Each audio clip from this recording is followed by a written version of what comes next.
Yeah, welcome back to DXB today. I hope you're enjoying the show and taking a lot from it. This is our breast cancer awareness special. Next guest, not only a specialist obstetrician and gynecologist at Astor Clinic, but also a breast cancer survivor herself. Please welcome Dr. Seema Chowdhary to the show. Seema, I really appreciate your time. Thanks for joining us. Thank you for having me here as a doctor and as a survivor. Oh, well, yes. that's what I'm fascinated to hear about, because I'm sure that a lot of our viewers out there will think, hang on, how does that work? You're a medical professional. Surely they've got everything in their hands, they've got all the tools, etc. They've got the knowledge to know what's going on with their body. And yet you've gone through this process, not just as a professional, but also as a patient. Your survival journey, your survival story, has that changed your perspective when it comes to wellness? Definitely. It has made me more strong. It has improved my womanhood. It has made me more... to see my perspective towards life has changed. How I treat my patients, I have become more empathetic. I know the pain, and still I tell them, okay, pain is there, but you have to be strong. You have to move. It's all in the mind. So I think this is an important message which I can give to my patients, that whatever it is, whatever may come, you have to fight the battle. You have to face everything with a lot of courage. Breast cancer has chosen you. You have not chosen breast cancer. So when you have not chosen anything, but you can choose how to face it. You can face it with all courage, you can face it with all strength, you can face it with all positivity, and things changes. I mean, it's all in the mind at the end of it. And from my personal experience, during my whole treatment, I was going to my clinic, I was going to the hospital, I was doing my cases. And I used to go to OPD, wear my coat, and I used to sit on this side of the table, and the patients used to come telling their queries and telling about their disease and illnesses, and I used to treat them. I used to be more empathetic and treating them. But this side of the table, even I was a patient myself, but I couldn't tell them. I was just in my own, okay, I am also suffering, but it was one thing you cannot express to your patients. And I had to have that smile. I used to wear my white coat with a great smile, but my body was undergoing some treatment. My body was healing, exhausted from the treatment. But that smile and that zeal to work, to give goodness to my patients, not to suffer. From my illness, I don't want my patients to suffer. So I think this is a very big lesson what the breast cancer has taught me. And even working throughout the 1 year, 10 months of my treatment, my patients, even I was wearing wig. I mean, the best part is I was wearing wig, so my patients used to tell, oh doctor, you have changed your hairstyle. Oh yeah, you have colored your hair. Oh yes. But Dr. Seema, yes. So just, sorry, I didn't mean to cut you like that, but please. What I wanted to ask, because a lot of times I have younger women that are asking me how should they be examining themselves, or they think it's not relevant to them. So we spend a lot of time talking about checking yourself and also doing a screening mammogram. Can you share with us how you picked up your cancer? Sure. See, self-breast examination is important. Even we tell all the patients to do a breast examination, because every woman should be breast aware. I mean, as you told, the hormonal changes do happen, and all the women should be breast aware. So breast examination is very important, especially from the age of 25 to 30. Mammogram we usually advise from the age of 40.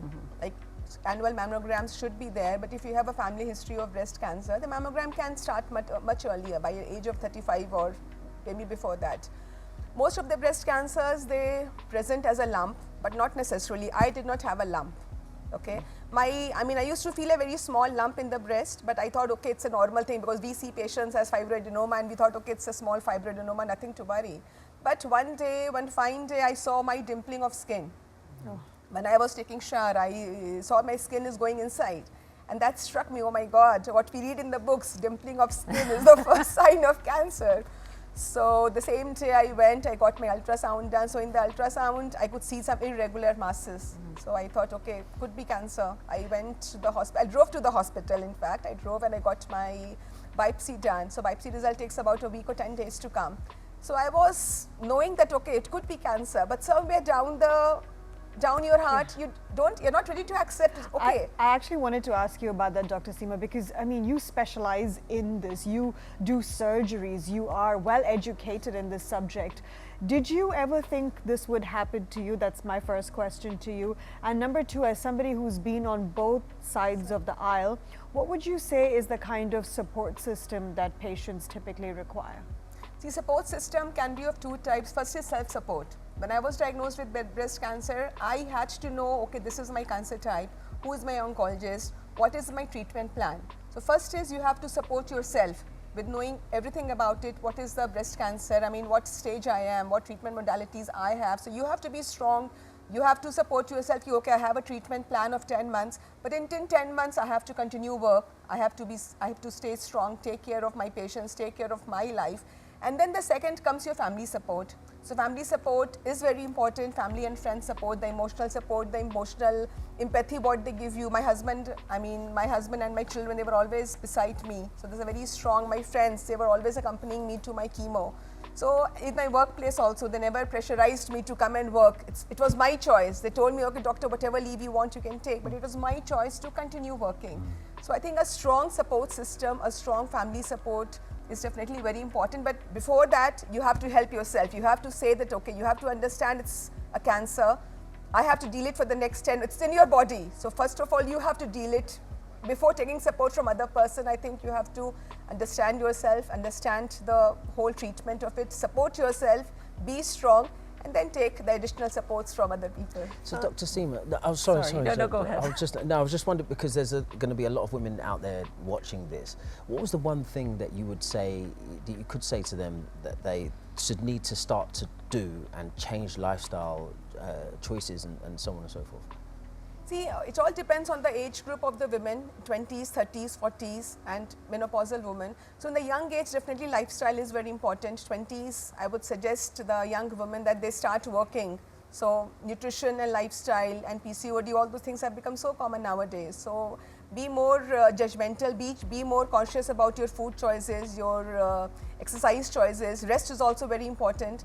In 30s, when we go, the woman is already, she's playing a role of a mother, of a wife, of in the workplace she's having a role. So I think all those changes, emotional factor in the form of fertility and relationships and life directions, all those things play a role in the age group of 30s.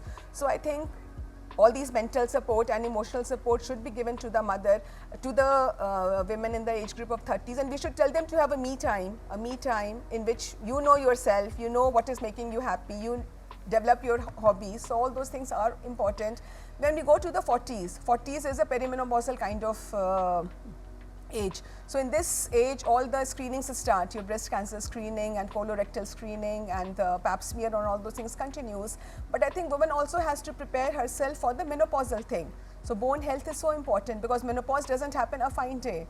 The body takes a lot of preparation and lot of toll it takes on your health to attain a certain level of menopause. So many factors to keep in mind. Unfortunately, we've run short of time, Dr. Seema. It's been an absolute pleasure having you on the show, and very inspiring story. You're very brave indeed. Thank you so much for coming here and sharing this, what I'm sure was a very difficult time in your life with us. Thank you so much. Thank you.